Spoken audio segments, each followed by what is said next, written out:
Today is Wednesday, January 26th, 2022. Here in Canada is Bell Let's Talk Day. It's a day for mental health awareness. It's a really good cause, whether you support whatever the fuck Bell was doing last year. But obviously, mental health is a great cause. And one thing that I would not recommend for your mental health is supporting the team on Jared's crest, the Toronto Maple Leafs. Tonight, they just played the Anehiem Ducks. And Jared, mid-game was having a little mid-game snack. Jared, do you want to tell everyone what your snack was? Okay, so I basically mid-game I chefed up some pizza, but as well I was making a salad, and on my desk it's pretty small, so I couldn't have a plate of pizza and a bowl of salad. So I decided chef them all up, throw them all together, and I basically had a pizza salad, and I sat there watching the game while eating salad with pizza. That's got to be the name of this episode. It has to be, and the Italians, pizza salad. the demographic in Italy and the Italians in this around the GTA, they're really shining, going away from that. They are not going to want to tune into this episode if they're hearing this stuff. My mom was already upset. Yeah, that's awful, man. Like, can you imagine he walked into Market Lane and ordered like a fucking salad? I don't even want to ask him where he got the pizza from, because then you're opening up a whole new argument if the pizza was worthwhile. Those frozen pizzas with And there goes the argument. Jared. The guy, like, I don't know what the commercial's called, but it's the little dough Giuseppe's, guy. Yeah, man. Giuseppe's Giuseppe's Pizzeria. Giuseppe's Pizza. Giuseppe. Yeah, it's that guy. I chefed up one of his things, and I also made a Caesar salad, cut up some peppers and threw that inside, and pepper pizza salad. No, you're a disgrace. Jared, I have a follow-up question. Do you, when you get your pizza from like Pizza Nova, Pizza, do you order like the Caesar dipping or whatever and dip the pizza? Yes. Oh, like Caesar dressing? Absolutely. That explains so much about this combo. That answers Yeah, so like many. No, but this isn't like a usual thing. I've done it once before, again in residence, because I couldn't fit two different bowls of things, so I have to combine it. I could be eating something completely different, but like I have to utilize my space effectively and throw it all into one bowl. That's disgusting, I gotta tell you. I think Mario agrees. Yes. I'm not even Italian, but fuck it. Yeah, I'd like to say apologies to the Italian community. That would be me and Mario on the pod. Especially Adamo and Mario, and I'd like you to respect my family's privacy as we deal with this matter at this time. Yeah, you gotta come up with a whole like notes, like you type into your notes a fucking apology. A whole massive apology statement. I want a 5-page article as to why you're sorry for you. Yeah, that was rough. Another rough thing that happened tonight was the Leafs had a 3-1 lead and blew it. I don't even know what to react at this point. They dominated them. They did some wacky shit with the lines and they lost. Mario, what did you think of the lines? Because you said you were taking some notes on the game, like a good little fan. Yeah, like a good little boy. I was taking some notes, planning something completely different. We jumped on the pod, so now these notes actually serve a decent purpose. After all, I didn't really take any notes on the line just because, well, we didn't really see a lot of things come from them. They scored all their goals on the power play, the regular power play that it always is. And their special teams unit tonight was really strong as well. I want to spend a little bit of time on the lines before we transition to what we saw about the game and all that, because the lines was the big storyline leading into this game. And personally, I didn't see anything. You put up, I think, over 40 shots. I guess you're spreading the wealth a little bit. The one thing I saw, and there was never really the Leafs sort of way of going with things when they're stacking up their lines, how they usually run their lines, is that you're going to have a lot of shifts in the game, and the combination of 60 minutes, 65, whatever you go. And you have a lot of shifts where they're just hemming the other team in the zone and peppering the net completely. And I didn't see a lot of those at all tonight. I think it was just all crash and bang to the net, all that kind of stuff. Nothing sustained pressure whatsoever. Not like Matthews and Marner, just like they always do, and hold on to the puck and pass it back and forth and generating so much pressure in the Anaheim zone. There was none of that today. It was just always back and forth, getting in the zone, getting out. I was not a big fan whatsoever. Yeah, that's completely fair to say. Many of you maybe were seeing my facial reactions as Mario was talking, because as he was doing that, I was going to moneypuck.com and I was looking for the deserved to win-o-meter. Have any of you guys seen it? It is like, yeah, it was like I'm gonna let you talk about it. Yeah, no. I was gonna ask if you guys saw it, because it finished 92.3% of the time. The Leafs. I've never seen. And the funny part is they almost lost. they almost, in Leaf fashion, they almost lost. I texted saying I'll put money on Ducks. I'll put the money on Ducks money line as soon as Jared texted saying that they called the timeout, that the Leafs called Yeah, the I timeout. That was the most telling thing ever. As soon as we took the 3-1, it was hilarious. As soon as we took a 3-1 lead, right away Sheldon Keefe called a timeout and brought all the boys together. Because it, like, do you want to make it any more obvious to Anaheim what's going through everyone's minds? Already everyone knows what's going through our minds. I almost think that was probably the worst thing that could have. Absolutely. I think it was so obvious that Keith called them together because you know what happens when we have a 3-1 lead. I think the boys on the ice knew it. I think Keith knew it. I think it was very clear right after it he called a timeout. I think that the timeout was the worst thing that could have happened. I don't think that's at all what the timeout was. Really? I don't know. That's what crossed my mind. Okay, so goal happens 5-on-3. I think his mindset was literally go for the dagger. We have a 57 seconds left on the power play. I'm going to call timeout, rest up the boys, and keep them going. That's at least how I. That was my initial thought as well. Very that's similar. Completely valid. I think there's part of that. I mean, in a conversation, you could talk about multiple things, but I think at least it was brought up in my analysis. I think that's a factor. Is you look at that scoreboard, it is 3-1. We know how our team has responded to these. And I think you need to say, boys, keep your feet on the fucking gas, and we can't afford a mess up. And what happened? Spoiler alert, they didn't. Yeah. They didn't listen if that was what was talked about. I don't even think they played bad though. As they played, I loved their game. I think that was a little bit on Jack. No? And I want to get to him in a little bit as well. Yeah. Like he's not been good lately. You want to go, Jared? Well, in general, what I was going to say is at the end of the second period, I was so ready to talk about how this, I think, was I really liked our game. And honestly, as much as Mario said the thing that where we didn't have a ton of like fully sustained zone pressure, and that's fair. But at the same time, I did like our game overall. I think we were very clearly, like, visually and looking at the shots, looking at everything. I think we were the better team for all the night. And that's what made it that much more frustrating when we ultimately made the game way closer than it should have been. We ended up winning it in a shootout. Like, at that point, it's a coin flip. It was frustrating because I was so ready to praise them and talk about how good they were. But again, we have an issue where we don't play 60 minutes of hockey. And after 40 minutes, I was ready to say it was a great game. And then we just let them get back into it, as we've been known to do. So as much as I'm not super mad because ultimately we won the game, and I did think we looked really good, it's concerning that we're still doing this game in game in a row. It's frustrating. I think talk about Campbell, as you mentioned. I think a lot of the issue is the fact that they went, I know at one point they went a good, like Anaheim went a good 10 minutes without a shot on Campbell. And that's how goalies are. If they don't face a lot of pucks, they're going to be a little bit shaky when they finally do get one. On the opposite side, you saw Gibson was absolutely zoned in because he got a million pucks the entire night. So I think that is a factor, but as well, Campbell hasn't been the goaltender he was earlier in the season. And I'm not sure why, but it's very clear he's kind of dropped off. And I don't think, whereas in other nights, it's been defensive issues have been the reason that Campbell kind of didn't play as well. I think tonight, it just wasn't one of his nights. I'm happy we got the win for him. But as much as I liked our game, we can't keep doing this where we play great and, what do you know, let in two quick ones and we have a tie game. And if I'm going to just say one thing about Jack Campbell here, and I think what these last couple of games with him in net have shown is that the excuse of him being worn out, I don't think it's an excuse anymore. Like, he's not facing anything. It's not like he's getting tested like to an extreme amount in these last couple of games where they're blowing leads. And I'm not a goalie, and we said numerously on this show, it's one of the hardest positions to play in all of sport, but I think you need to have a big save now and then. I understand you're getting a little bit cold and you're not getting as many shots because the offense is doing their work on the other side of the ice, but you still got to make those big saves. That second goal gave all the momentum towards Anaheim's favor. It was on his glove side too, so it's not like it was an impossible shot to stop, and he just couldn't get it done. But he makes the big save in the shootout, or like we mentioned, the coin flip of what they call to decide a game. And speaking of how coin flips decide games, can I say one thing about? Can I say one thing about, like, you guys are talking about Jack Campbell, and I think the one point that's getting missed is that this is Jack Campbell's first full season, and personally, I think he's getting overworked. I do agree with that. Yeah.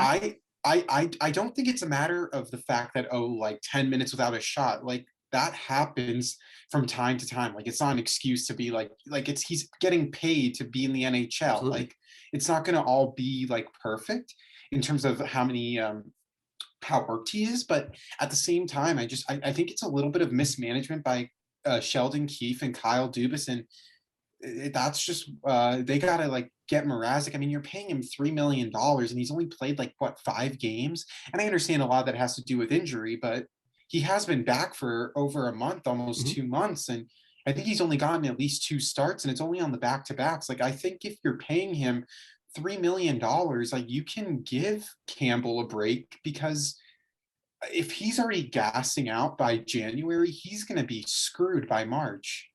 Yeah, I completely agree with that. And when I brought up that point about, he didn't face some shots for that time, that wasn't meant to be, I'm excusing it. I'm just saying no. I'm just saying like that I'm happens. saying that there's a bunch of different factors. Like, absolutely it happens.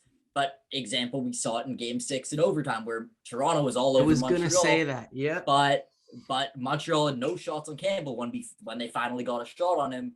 What happens? I'm just saying it's a factor, but as well, 100%. I completely agree with but I do think he's getting overworked. And he's getting overworked, absolutely. And we have Peter Mrazek. They were paying him a lot of money, and he absolutely needs to be played more. So I think there's a lot of different factors to it, and it's not everyone jump on Jack Campbell things. I think he's been unbelievable for most of the season, but we can't afford to have the person who's been easily our MVP so far this season. We can't afford to have him getting burnt out the way it at least appears that he is right now at this point of the year. And that's what, that's what I'm saying. It's just that, like, it's just like Campbell. I give all the credit to him because he has been playing like a top 5 goalie. I just think right now, leading up to the All-Star break, I just think he needs his own break as well. I think once the All-Star break's over, I'd like to see a little more 50-50 with Mrazek, because you have him for another 2 years. Like, what are you doing just keeping him on the bench? No, you guys are all bringing up great points. Me being the stats guy, I went and looked at Jack Campbell's last 9 games since since December 7th, 2021. So about a month and a half ago. He's ancient times. In ancient times. I just put it away. 8. Why did I do that, man? It starts with an 8. An 8.97 with it doesn't say goals against average, but goals against average, personally, in my opinion, is a team stat versus a goalie stat. But 8.97 save percentage over his last 9 games. I gotta think it's like a 3-something GAA. Yeah, at least. I'm looking at it now, like 4 goals. We had the St. Louis game, we led in 5. Yeah, we've had some high scoring games. They're gonna be high, and that you can't have that at your starting goalie. And I'm not saying Jack Campbell's the problem, but it's really weird that it looks like we lean on him a lot. Like, he'll make a lot of saves, a lot of big saves, but he also lets in a bunch of weak ones to kind of make up for his great saves. Going back to that Rangers game. Was that the last game? I think it was the last game, right? Islanders. No, the Islanders. She didn't start that game. It was such a boring game. His last game was that Rangers game. Like, at least probably 3 of those could have been saved. The Fox through his legs, Reeves over the shoulder. Reva with 2. Yeah, Reeves scored 2. That's crazy. But like, going back to this game, another thing that I think we had everything on Jack Campbell. I don't know what else there's to say. Goalies are friggin' weird, man. You can't predict them. And I was having this thought like mid-game because Engvall did something really stupid. But I was thinking about the 4th line, and it's been a shit show. It's been really bad, and I hate to say it because, everyone loves Spets, everyone loves Simmons. Would you guys be against scratching Spets or Simmons for a game? For a game, I'm open to it, but that's my mindset at this point in the year. I'm open to keep experimenting with things. I think like we have a good enough record that we could afford to experiment with things. But long term, I don't think that if we're talking playoffs, like later down the line. No, I think they're in the line. I can't even win a game. No, but I'm just saying, like, the ultimate, like, the best case scenario Leafs line, I think they're in it. But for a game or two, if things aren't working out, I'm open to trying it. I want to ask you, Rimoli, what would just out of curiosity though, like what would that do? Would that maybe, are you saying scratch him and maybe spark something in the team, or is it just more so scratch him because of his play? I don't think scratching Spez and Simmons is not going to like say, no, it's not. I don't think it's going to change much, but I think it might be kind of light a firecracker up their ass. I know they're older, but I think they could use that. Like, I think Spezza like I love Spezza, man. I don't mean obviously who doesn't love Spezza, but he has objectively not been great. He's gone 11 games without scoring. Him on the power play looks fine, but we haven't seen much of PP2, especially tonight. I don't think PP2 touched the ice. I don't think so either. And so he's like ineffective there. They're playing 10 minutes. Why not give it to Brett Saney? Why not? I'm actually a huge fan of Alex Steves. I thought he was awesome. Like I wasn't opposed to, keeping Steves up. Sign Josh Hosang if possible. Yeah, I was watching on TV and he might be leaving. But they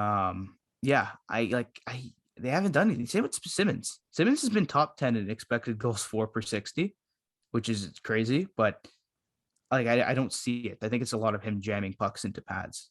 And I had it's weird that you say that and you bring it up because I had that same thought. I saw the fourth line play the limited minutes that they do, and there's just nothing there. Like I saw one play where they just go in and then just exit the zone right after. Like there's nothing dangerous sustained there whatsoever. And can I just say one thing though? Like obviously there's a reason why these guys are on the fourth line. Of course. I mean, so they're only going to play like 6.5, maybe 8 minutes, and they're also not put in the best situations to succeed. I do think though, if you are going to sit one of Simmons or Spezza, I think it has to be Spezza, just because, like, no disrespect to Wayne Simmons, I think they've healthy scratched him a few times this season, so it's not like that's like, oh wow, like we're going to need to play better because Wayne Simmons got scratched. Like I think a more impactful thing is like if someone like Kerfoot or like someone of his stature got scratched. You know what I mean? Like, no, you don't scratch. I wouldn't scratch. No. I'm saying just like as an example, really good. I'm saying as an example, like because I remember back in 2019, like Jay Bomeister was like a healthy scratch for the first time in his career, and that's when St. Louis was like, holy shit, like this is getting real.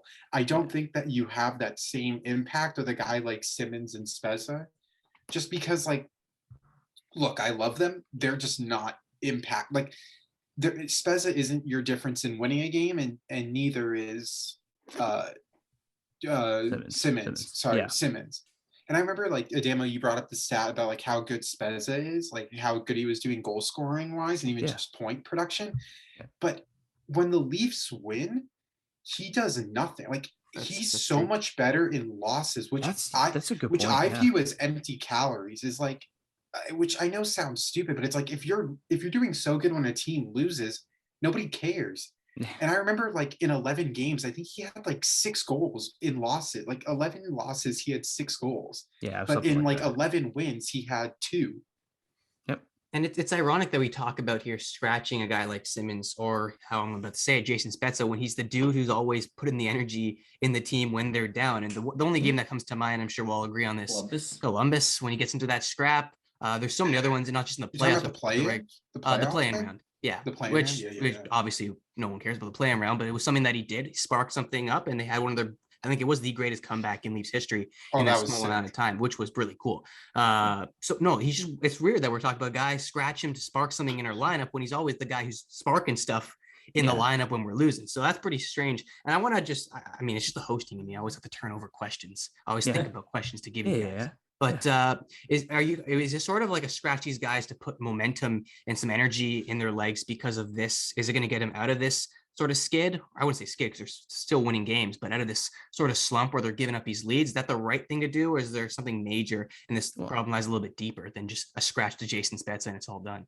No, well, Spezza's, we got to remember too, actually, you bring up a good point that I even think of. The guy's 38. Like he could use a break, same with Simmons. I know Simmons isn't a big skater, but he plays a physical game, and at his age, he could probably use a break too. And I know the Leafs, they don't play much, so they're not really getting breaks. But coming up, that 2-week February is about to be a shit show. We're going to be playing so many games. Sorry, do you mind if I interject real quickly? Yeah, go for it. Okay, sorry. So I wanted to be like accurate with so I looked at Jason Spezza's stats. So in losses, 12 losses, he has 5 goals, 2 assists, 7 points. In 22 wins, he has 2 goals, 3 assists. There you go. Yeah, like he very much does better in losses.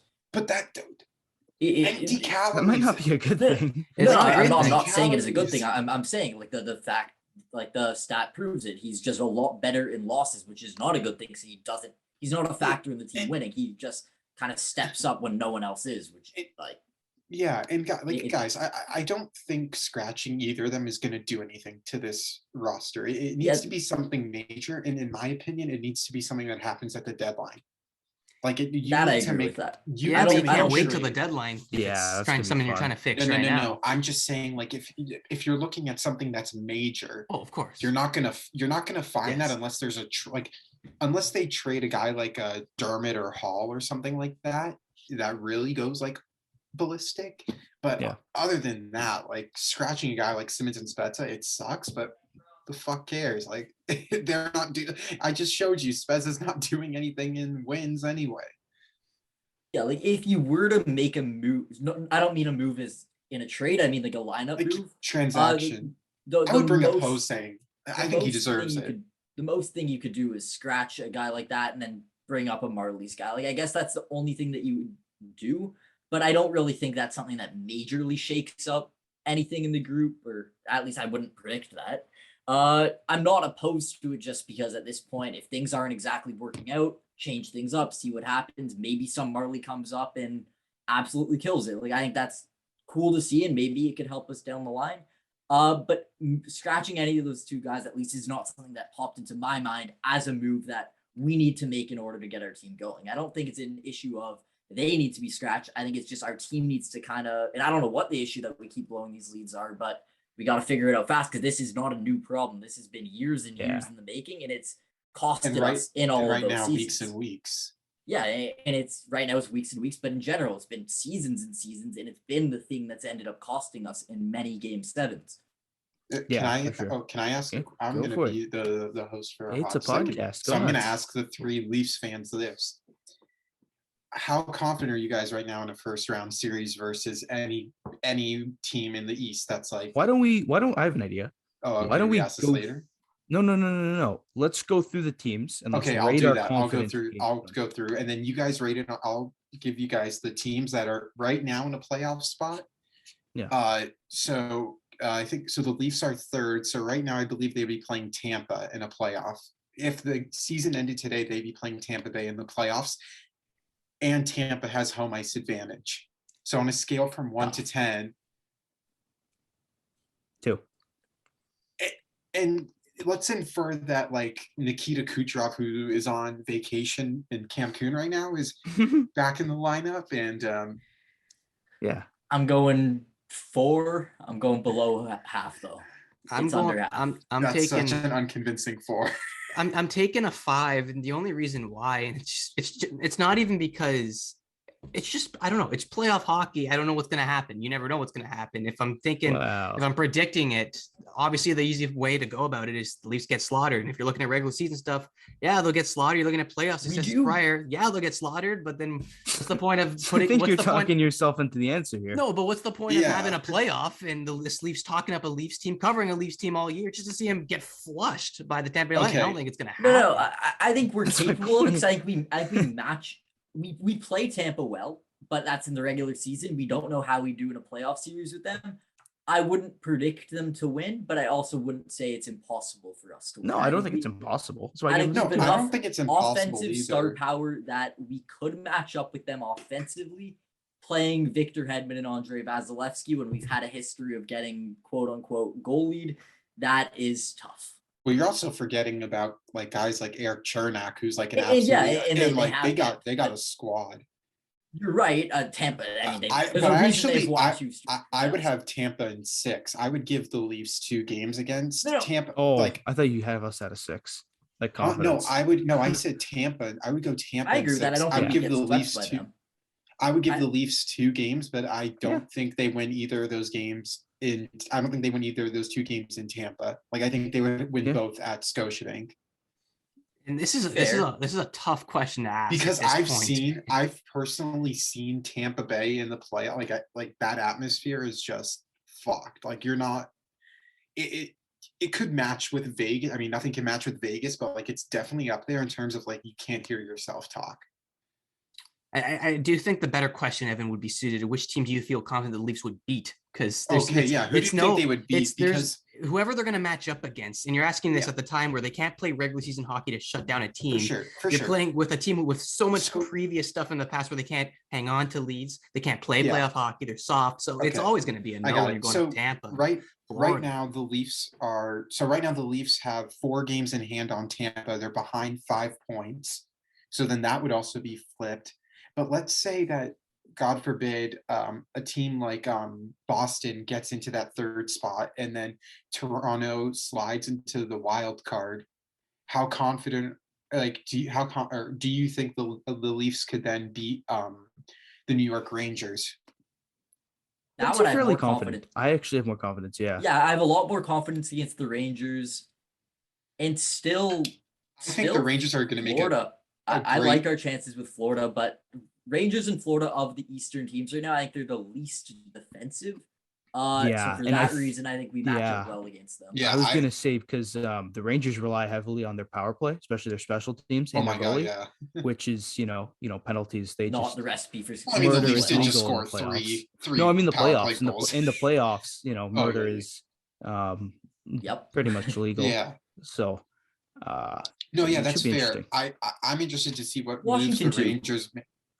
Yeah, I'm curious to see what move the Rangers make. Sucks. I think we'd beat Washington. Yeah.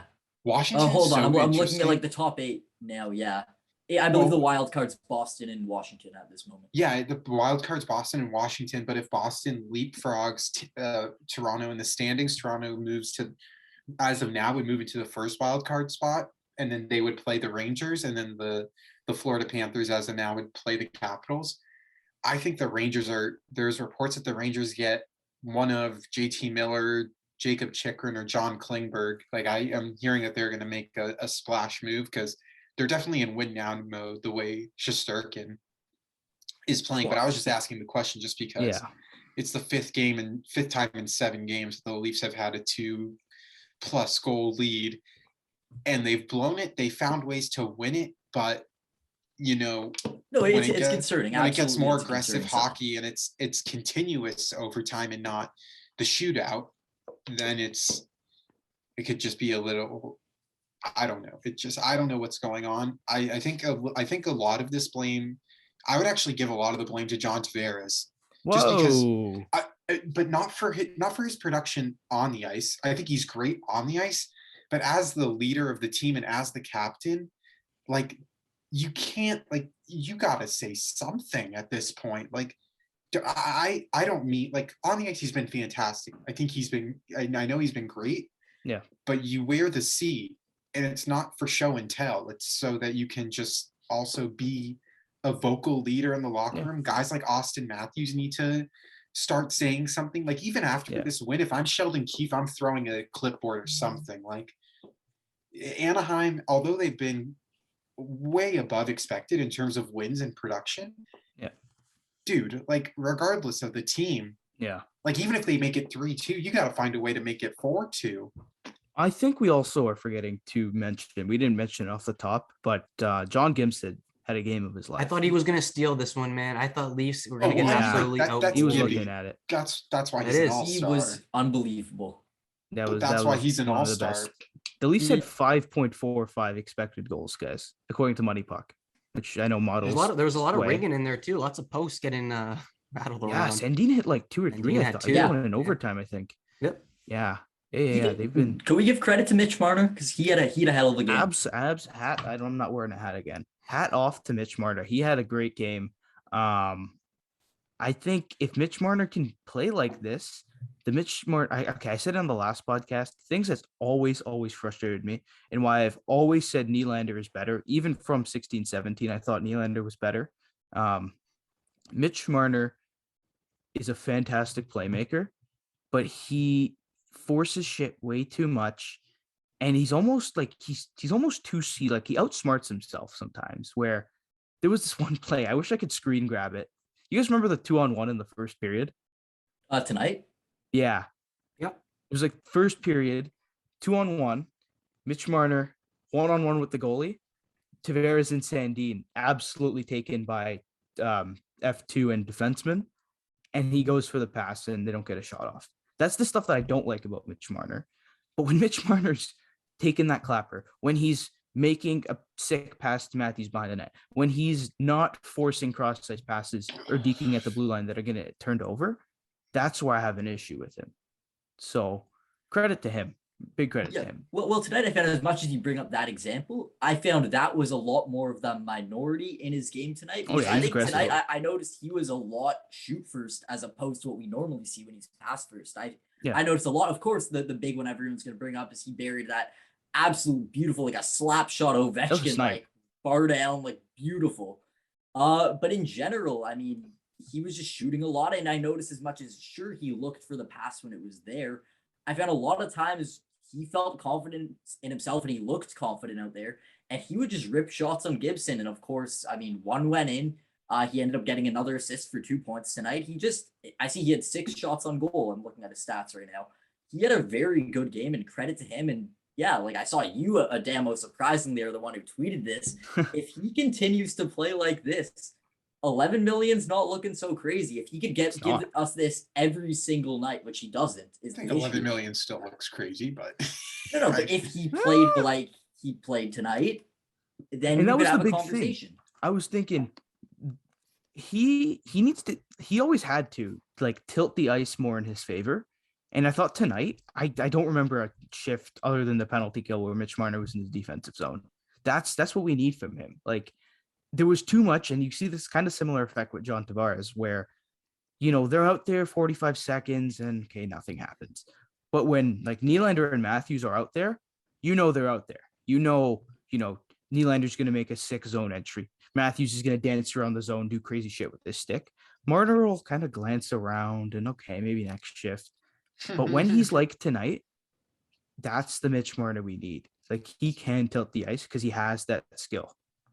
He was dancing tonight. Like, he was unbelievable, constantly just breaking through. I noticed one, he didn't end up going in the net. Gibson made a great save, but he was dangling through everyone and got on a breakaway. And just, it's beautiful when he plays like this. As you said, he has the skill, and it's a shame when he doesn't use it, because when he does, he is capable of being a difference maker on this team. And another guy that we should shout out, because it's not even a shout out anymore when he just casually gets like 3 points. William Nylander, I thought was freaking believable. That guy could have buried so many more. Another actually guy I want to shout out this game, and then we'll get over to your draft segment, Jared. Oh yeah, is actually we were just talking about before, John Tavares. I love like every like 10-ish games, we'll say, he just kind of turns it on where he like remembers how to skate. I thought he was flying tonight. Like, he was buzzing around the zone. I like when he goes behind the net and looks for a danger pass into the slot. Do you guys have any other guys? Because I think Tavares and I have one, and it's just hopefully he gets well soon. Timothy Liljegren, he had a tough game tonight. He exits with I guess it was concussion protocol, and I don't blame it. The way it looked really really heavy on the upper body area. So he's out. Hopefully he's just missing tonight's game. He'll be back perfectly fine. But even just if you want to look at the minimal minutes he played in that first period, a lot of turnovers, and he's making a lot of turnovers on the defensive side of the puck a lot. So hopefully, and I mean, it's not really to be funny, but hopefully the hit maybe knock some sense into that. He can make those plays and then go back and get it and get knocked on his caboose again, like he's been doing a lot this year. So yeah, hopefully a bit of better play for him going forward, and hopefully just healthy going forward, because it was a pretty scary collision with him. And weirdly enough, he got a penalty on it, which is that was weird. That was weird. Strange. I understood it. I understood why, because it looks kind of bad that you fanned on the puck, then you fell, and you brought the guys down, preventing. I think it was going to be a 3-on-1. Right. So you almost forced the ref's hand as much as you didn't mean to do it. Mm-hmm. Wait, I just wanted to say one last thing. It's completely unrelated to. I guess it kind of is related to the Leafs. Love that. Let me just grab something real quick before. I just want to make sure. We're going to fact check you, buddy. Correct. That's why. Oh, I need to fact check myself. Okay, while he's looking for that, I just want to say I got it. I just want to quickly say it's very interesting that, I mean, they were the best players tonight, but it's funny, Tavares, Nylander, and Marner, of course, they're the three we highlighted. They have the exact same highlight tonight. All three of them have 6 shots on net. All three of them have a goal, an assist, and 2 points. It's just so funny. Like, they're the top 3, and they literally have the exact same stat line tonight. I don't know. I found that funny. Literally just have it right in front of me. We live in a simulation, Jared. We live in a simulation. Did you say 3 6s? Yeah, all 3 of them 6 shots on goal. You know what that All right. means? Evan's Yeah. ready with his little soliloquy. Evan, you're on fire with the facts today. Let's hear it. All right. Well, we were talking about, Toronto and Washington and them boys in the playoffs. Bro, I didn't even realize this. The Capitals have won only 3 of their last 11. Wow. I don't think they're that good, guys. Like, No, I if we're talking about teams in the East that the Leafs would have a chance against, I think absolutely the Leafs would have a chance against them. I mean, the Leafs, look, obviously, again, only January. But I think Washington is just a team that, I mean, hockey-wise, they're 23-12-9, but they're 23-21, basically. Just a really interesting team. The goaltending is just so discombobulated there. Yeah. Just it's I feel like they got to establish a starter. Like, I'm tired of it being flip-flop between Vanacek and Samsonov because I feel like neither goalie can gain momentum at all. So I think in free agency, what if they ask for Jack Campbell? If they're just we need because I think they should dump one of Vanacek and Samsonov, make them your backup, make one of them your backup. You bring in Campbell. I mean, yeah, maybe a draft why not? pick. Why could not? trade away? Yeah, no, I'm talking about in free agency. I'm not talking about at the deadline. Oh, I thought you were talking about the draft. Yeah. Yeah, draft, I do not think. I don't know. but I he'll don't be think a you would free get the agent. Leafs to give up Jack Campbell at this year's trade deadline. No, I think yeah. you'd have to. Wait, why would you? Yeah, why would you? But that's what it sounded like. You said draft pick, and I'm like, no. That's not happening. No, then you clarified free agency. Oh fuck, no! I meant he's a free agent. He's a free agent. I mean, he's obviously gonna have a hot market. If any goalie has a certified backup that they're confident in, why not get Campbell? Yeah. Because clearly the Leafs don't. I mean, I think we've touched on everything here. Yeah, Jared, I want to hear how my team did. The segment of the hour. Jared Rotenberg. Okay, listen up, Take it because away. we got a little bit of a doozy here, because I got the game notes ready. Oh, you got basically. The game. So what we did for the draft, of course, last episode we did a snake draft. We spun a wheel, chose pick Mario with the first overall pick, Evan second, me third, Adamo fourth, and we drafted out our teams. If you want to see who each team had, of course, listen to the last episode. But basically, what I decided to do one night, because I could not sleep at 2:00 in the morning, was load it all into NHL. Load it all into NHL, and basically, in order to make the rosters work, I had to basically balance them out with other players. So I did our superstar players we selected, and I balanced every single team with Team Japan. So then I put it into a playoff mode, and basically I did so. Of course, first overall was Mario, fourth overall was Adamo, so I did 1 versus 4, 2 versus 3. So those are your first round matchups. Now I'm gonna get to Mario, the 1 seed, versus Adamo, the 4 seed. Definitely an upset here. In this series, a dynamic duo of Sidney Crosby and Koichi Wakabayashi led the team to a sweep. As Adamo's swept? Man, swept them and went on to the finals. Wait, can you say the second name again? Sidney Crosby and Koichi Wakabayashi, the dynamic duo. That? Might just be a title for the show. K-O-I. No, it's already pizza. W-A-K-A-B-A-Y-A-S-H. Oh my god. How many vowels? Is he real? I have no clue, but he is not real. They both had 5 points. That's just so racist then. Led Adamo's team over to a sweep. Mario, you are on to the losers bracket, which we're going to talk about in a little bit. Now the other round 1 series, 2 versus 3. So Evan's team versus Jared's team. I wonder why I lost. Evan took a 3-1 series lead. 3. No. Then got to Toronto. In game 6, after being down 4-2 in the third, Jared's team rolled back into the game, winning the game 6-4 to bring the series to overtime, including a Nikita Kucherov tiebreaker with less than 1 minute in the game. You see Saros, you then bitch.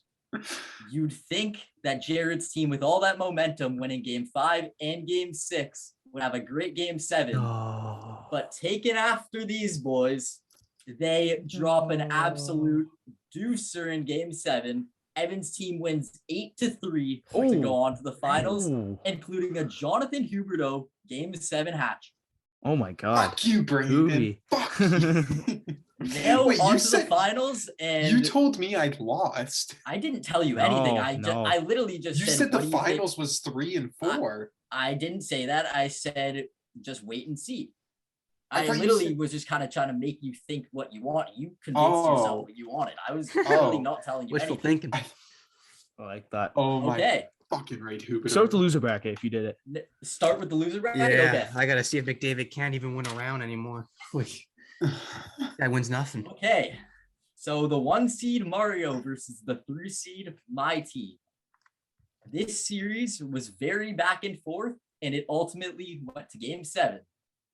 In game 7, Mario's team found themselves up 2-0 until 8 minutes left in the 3rd period, when Jared's team broke the ice. Again, though, just like the team he cheers for, Jared's team could not get it done in game 7 and lost the game 2-1. Ultimately, Jared's team comes in 4th place in the series. Mario's team wins 2-1 in game 7 and comes 3rd place. Fight for pride. Now, on to the Stanley Cup Finals. Evan versus Adamo. Evan's team wins game 1 in the series. However, Adamo's team won the next 3 to take a commanding 3-1 series lead. Worst numbers. Horrible numbers. In order to do this, there was a 2-goal performance from Yuri Taro in game 5. Wait, sorry, I'm just making sure I have this right. Yeah, okay, Adamo's... 1 second. I'm surprised Crosby is not on the side. I basically have one half of the page is overtime information, which we'll get to after. So I'm getting a little bit confused. So give me a second. Sorry. Evan's team won game 1. Adamo's team won the next 5 in order to take a commanding 3-1 series lead. Now we're on to game 5. So a 2-goal performance from Yuri Taro in game 5 put Adamo's team up 4-2. Then Kyle Connors scored with 2 minutes to go in the 3rd in order to bring Evan's team down by 1. With 37 seconds left in game 5, Jonathan Huberdeau buried it in order to tie up the game and bring us to a game 5 overtime. And I have a full list of notes on game 5 overtime. So get ready.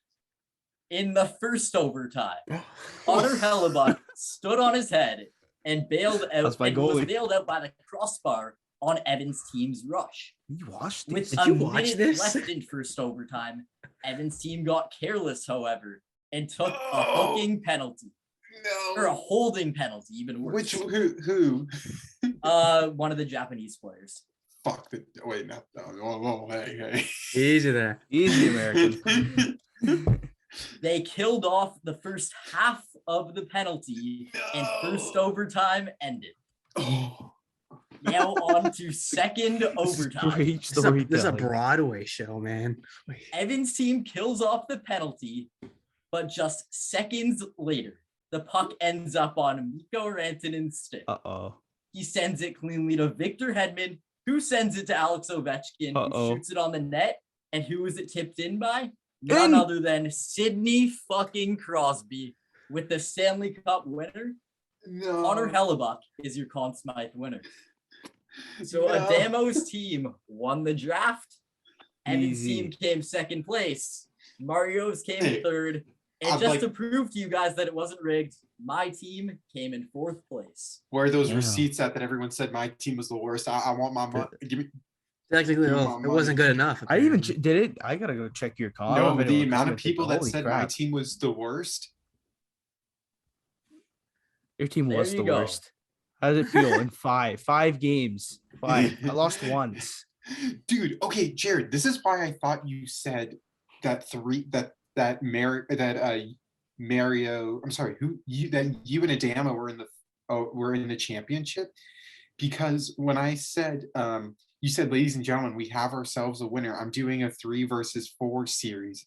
Yeah, so because like 3rd place and 4th place. I thought was. I wasn't giving you guys anything. I wasn't telling you guys what seeds. I respect it. I thought that was the championship. All right, we'll take the silver medal. We'll take her. That's cute. How was that though? That was a lot of fun. I was thoroughly engaged in that. My God. Wait, so how did you watch this? You're able to play where I don't actually control anyone, but I spectate, and I literally sat there like taking game notes. I have pages of game notes. Oh my Jared. No, dude, when Jared goes into his first job interview for color commentating, he's like, "Oh, you need notes?" Well, yeah, this player actually sat beside this player when he was playing minor bantam, and he actually had a green left sock. That's gonna be Jared. My favorite, I had when I looked at after round one, after the first two matchups, when I looked at who was leading like the tournament in scoring, as soon as I saw that it was Sidney Crosby and Koichi Wakabayashi, I needed to bring that one up. This guy outscored him, David. The legend. Can I say one thing though? Jared, when you posted your TikTok, Braden sent me a message saying like, "I can't believe you took Kaprizov over Huberdeau. Like I can't believe you drafted him first, and now Huberdeau with a hat trick." Oh yeah, big hat trick to fucking take out my team. My team was literally the Leafs. We got back in every series and just couldn't get it done in game 7. No, but you know what's funny? Like, I guarantee you, like, Jared, when you go to your first color commentating interview, I want you to have the notes where it's like, "I know this guy's X factor." Just be like that instead. Like, "Oh, you have notes on Crosby? Yeah, his X factor, the one timer." This guy with the shock and awe. Oh my God.